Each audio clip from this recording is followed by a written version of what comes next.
Jim Jones was a controversial figure, whose lies and deception came at a terrible cost. 909 souls lost their lives in Guyana. How did it come to this?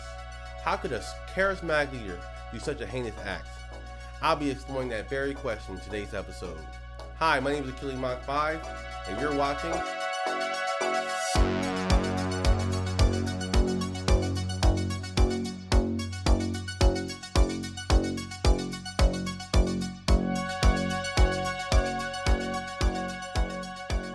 Born James Warren Jones in 1931 to James Thurman Jones and Lynetta Putnam. The Jones family was very poor. His father served in the war but came back broken and unable to work. His mother had to pick up the slack, and at times it was more than she could bear. Jones grew up in the quiet town of Lynn.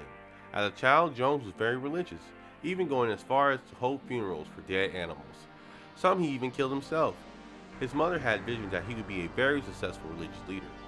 Jones' father died in 1947, and neither him or his mom attended the funeral.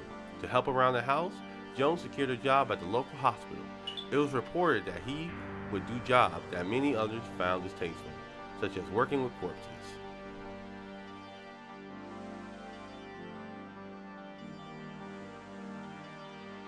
Introduction to God. Being that Jones was a bit strange, he didn't make many friends. Jones started attending tent revival sermons, in which he would befriend the elderly people that went there. Enamored by the attention that the Reverend was getting, he would learn long Bible passages, just like the Reverend, and recite them for the crowd.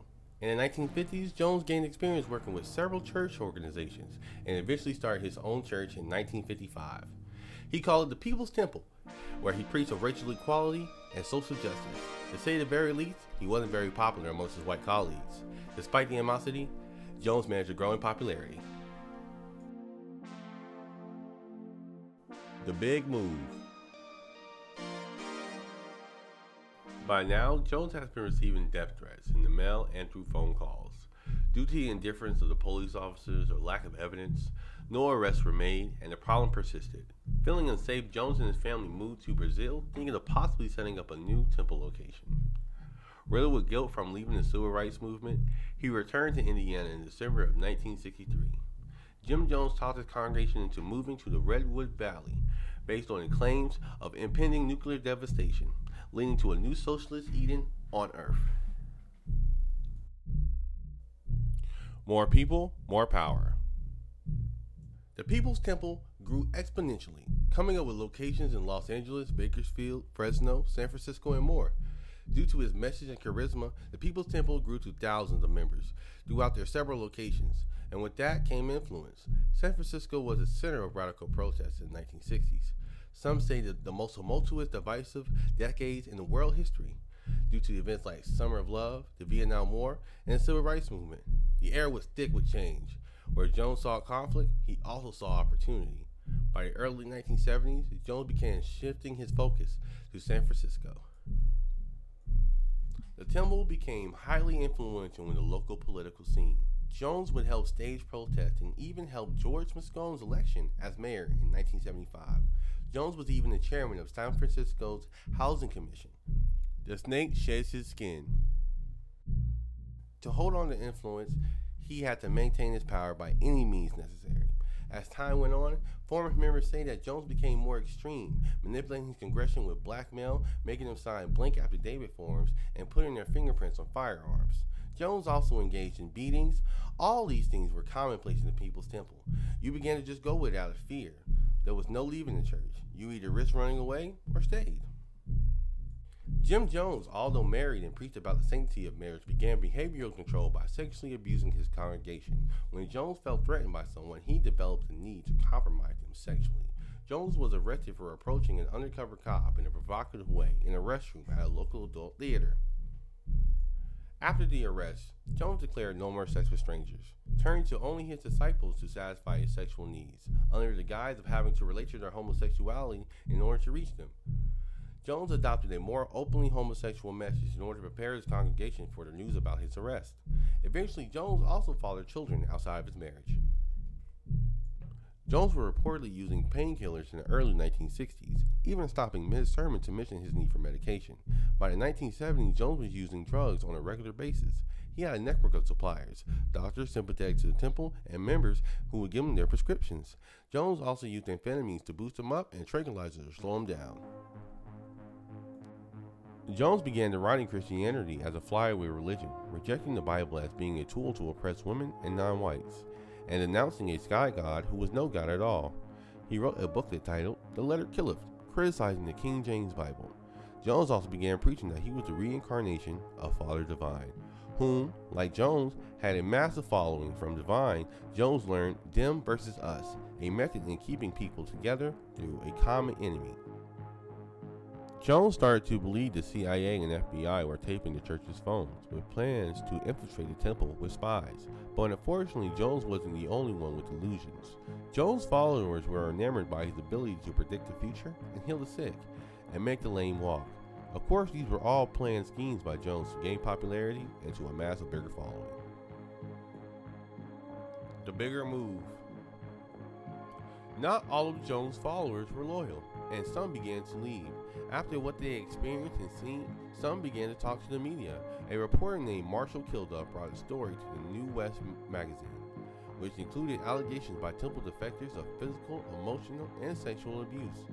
Afraid of backlash, afraid of losing power, Jim Jones and several hundred followers abruptly decided to move.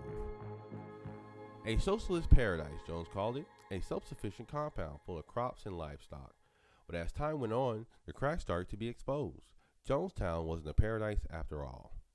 Due to overpopulation, resources were stretched thin. After Jones arrived, things began to change. Buildings fell into despair as weeds encroached the fields. Long working days and being forbidden to talk amongst themselves made sure that they were in complete isolation. The only thing they could hear was Jim Jones over the loudspeaker 24 hours a day, speaking of the misfortune of those Americans that decided to stay. Trust no one. Jones sowed mistrust throughout his congregation. He would send spies out to test his people's loyalty. Those who tried to escape were drugged and imprisoned. Just because Jim Jones left the United States doesn't mean people forgot about him. Ex-members started to fear for their loved ones' safety. They soon got the attention of the FCC and also members of Congress. When Timothy Stoneman traveled to Washington, D.C. in 1978 and wrote a white paper detailing his grievances against Jim Jones, it got the attention of Congressman Leo Ryan. Ryan scheduled a visit to Jonestown to check on 14 particular members that flew to Jonestown and to see the truth. At first things were going well, but soon things started to go awry. A note was slipped to a cameraman which was relayed to Ryan. The note said, "Help us leave Jonestown." The truth started to come out and more people started to come forward detailing how they were prisoners of Jonestown. Eventually Ryan agreed to take the temple members with him, and that sealed the fate of Jonestown that day. November 18, 1978. While most of Ryan's delegation began to depart on large dump trucks to the airstrip, Ryan and Richard Dreyer, the deputy chief of mission at the American Embassy in Georgetown, stayed behind to process any additional defectors. Suddenly, temple loyalist Don Sly grabbed Ryan while wielding a knife. While Ryan was unhurt, it was suggested that he leave, so he did, but promised to return to settle the matter. Temple member Larry Layton joined Ryan at the last minute. People questioned this, but nobody spoke up. Ryan had more people than originally planned, so a second plane had to be called from the embassy. People started to board the first plane, including Layton, when he started to open fire, wounding 2 passengers before being disarmed. The rest of the passengers started boarding the larger of the 2 planes, when a tractor with a trailer attached approached the plane and started shooting. This killed Ryan. Cameraman Bob Brown, photographer Greg Robertson, reporter Don Harris, and temple defector Patricia Parks. Before leaving Jonestown for the airstrip, Ryan had said that he would give Jonestown a positive review. None of the 14 people he came to interview wanted to leave, but in Jim Jones' eyes, he had failed, and all was lost. After Ryan left, Jones could be heard over the loudspeaker saying, "Everything is fine. Please return to your homes." He instructed his closest members to begin prepping the Kool-Aid. 30 minutes later, everyone was told to meet at the pavilion, where Jones convinced and forced his congregation to commit an act of revolutionary suicide, one of the biggest tragedies in American history, the Jonestown Massacre.